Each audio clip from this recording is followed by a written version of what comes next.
Institutu eta bigarren hezkuntzako ikastetxeetatik deika hasi zitzaizkigun, gazte asko zituzten arazoekin.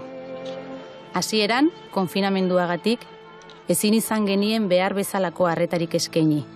Orain, aurrez aurreko hitzorduak berreskuratu ditugu. Nekane Azuabarrena naiz, Agifeseko psikologoa.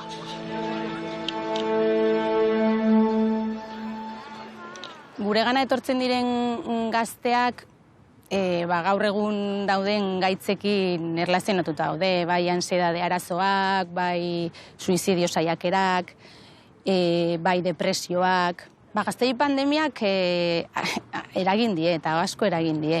Beraiekin hitz egiten badezu, ez gaudela ohitutak beraiekin hitz egitea, baina beraiekin hitz egiten badezu, beraiek argi eta garbi esaten dute beraiengan efektu handia izan duela.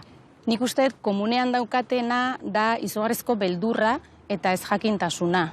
Beraiek ez dakite zer gertatzen zaien eta ez dute kontrolatzen eta gainera beldur ematen die. Inork ez die esan zer den buru osasun arazo bat, nola kudeatu daiteken, zer egin behar duten. Azkenean inork ez dio erakutsi eta nik uste dut arazo larri badagola ez diegulako erakutsi. Oso erresa da osasun arazo fisiko baten inguruan hitz egitea, eta guztiz normaltasunez hitz egiten dugu, baina oraindik ere buru osasun arazoen inguruan hitz egitea oso zaila da, eta normaltasun bat ematea oso zaila da. Badirudi buru osasun arazo bat baldin badaukazu edo suizidio saiakera bat izan baldin badezu, ez dela normala. Eta orduan inori ez zaio gustatzen normal bezala sentitzea. Eta orokorrean ohitura asko daukagula, gaztei esateko, ez du daukazuna ez da arazo bat,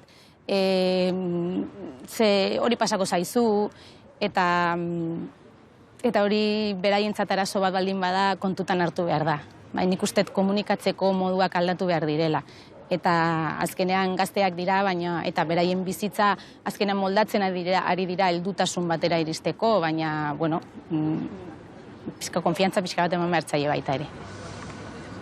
Nik uste kale guk egin dugula. Helduok orokorrean, ez dakit ze momentutan, gure bizitza askoz ere askarrago dijoa, lan ardura gehiago daukagu, etxean gutxiago goten gera, beraiek ere estraskolarrak eta bestea, eta eskolaz kanpoko gauzak, eta kirolak, eta presio handia daukate, nahiz eta guri ezetziru ditu, baina presio hitza beraiek asko erabiltzen dute, bai? Alderdi askotatik gainera. Orduan, gure ardura izan beharko luke guzti hori kudeatzen erakustea eta ez diogu erakusten. Orduan, nola iritsi dira? Ez dakitelako nola aurre egin. Eta gainera ez dute laguntza eskatzen, ez diegulako erakutsi ez da ere laguntza eskatzen. Azkenean ikusi behar duguna da, elkarlan bat dela.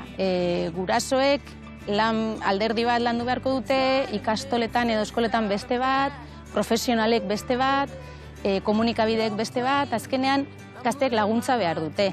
Eta ezin dena da, gaizki daudela esan eta ezer ez egin. Nik uste gazteen osasun mentala pandemia bat dela, baina maskarillekin ez dugula konpontzen pandemia hau. Eta hori da arazo larria, bai? Pandemia berezia da eta denon esfortzu bat eskatzen duen pandemia bat.